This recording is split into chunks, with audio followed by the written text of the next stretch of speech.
तो बताएं दारिया आपा, क्या करना है? पहले तुम मुझे सच सच बताओ कि हुआ क्या था और हयात ने तुमसे क्या कहा। बताओ। पहले तो उसने हाँ कर दी, फिर बाद में पता नहीं उसे क्या हुआ और उसने मना कर दिया। तुमने तो कहा था वो मान गई है, अब क्यों उसने फैसला बदला? आप क्या कहती हैं? उसने मुराद को बताया होगा और मुराद ने उसे मना किया है।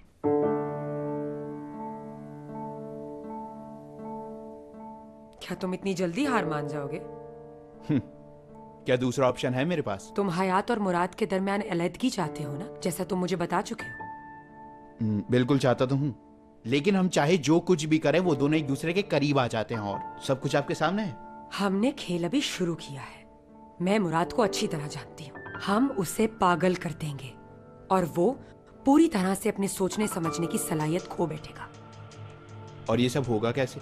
ये तुम मुझ पर छोड़ दो, बस मुझे थोड़ा सा वक्त दे दो और उसके बाद वो दोनों हर हाल में अलग हो जाएंगे, वादा करती हूँ।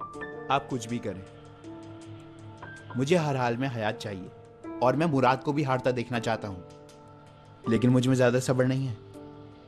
हर काम परफेक्ट हो। एक और बात, मुझे इस काम के लिए किसी की भी परवाह नहीं।